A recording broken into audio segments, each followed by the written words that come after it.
Buen día, chicos. Hoy vamos a seguir trabajando con el tema que arrancamos a ver la semana pasada, que es el género lírico.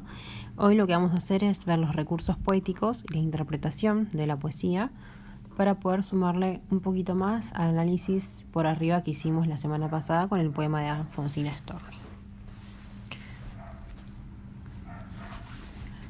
Primero tenemos que pensar qué es lo que tenemos que tener en cuenta, ¿sí?, cuando analizamos un poema.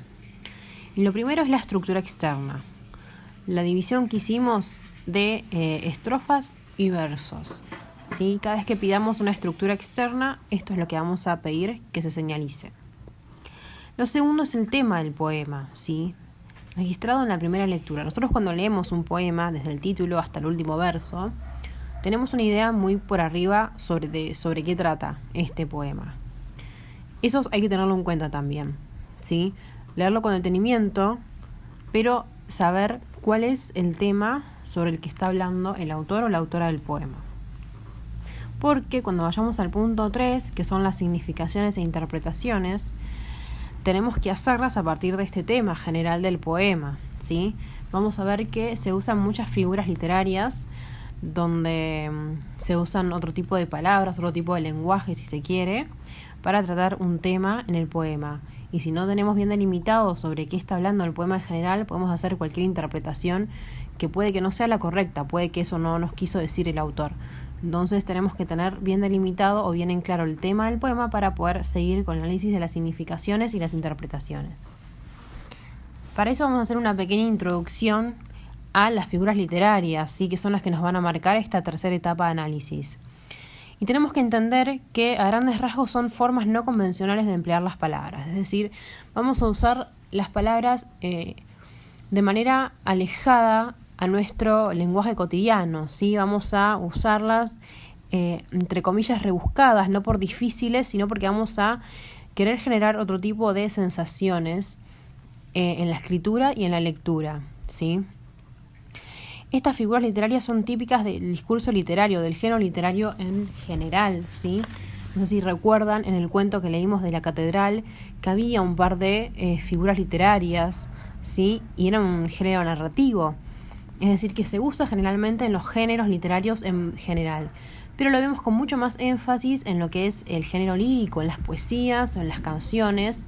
Es como el punto fuerte, digamos. Acá es donde más lo vamos a ver y donde más lo vamos a poder analizar y sacar nuestras conclusiones, ¿sí? Entonces la intención del autor al usar estas figuras literarias es plasmar este sentimentalismo o estas expresiones y provocar en nosotros, nosotros como lectores cuando leemos este poema, en provocar una sensación, dejarnos un sentimiento, algo adentro, ¿sí? Esa es la intención principal del autor. Por eso es que usa este tipo de figuras literarias. Hay muchas figuras literarias, mejor dicho, muchas. Esta es la imagen que les dejé adjunta en la clase de hoy, la clase número 13. Son algunas, ¿sí? Incluso no están todas, ven que son varias, y no es que se usan todas en un solo poema, ¿sí? Podemos encontrar poesía con muy pocas imágenes, muy pocas figuras literarias, o podemos encontrar poemas en donde cada verso tiene una figura literaria diferente. Eso depende del autor y de la intención del autor o de lo que quiera plasmar él en su poema.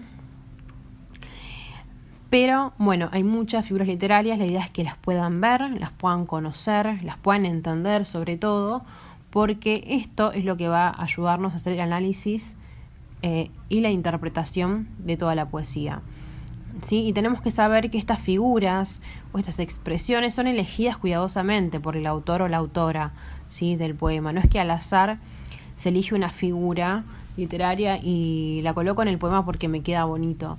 No, están elegidas cuidadosamente para plasmar un determinado sentimiento en el lector, ¿sí? Recuerden que la función o la intención, mejor dicho, de la poesía es provocar o despertar algún sentimiento en la persona que lo está leyendo, ¿sí? El autor plasma un sentimiento en esas letras y pretende que nosotros como lectores lo podamos sentir también. Entonces, con esta información, sí, apelando más al sentimentalismo y más a la interpretación personal por ahí, déjense llevar y empecemos a analizar poesías. Ahora sumando esta parte, ¿sí? Primero la estructura externa, separando las estrofas de los versos y contando.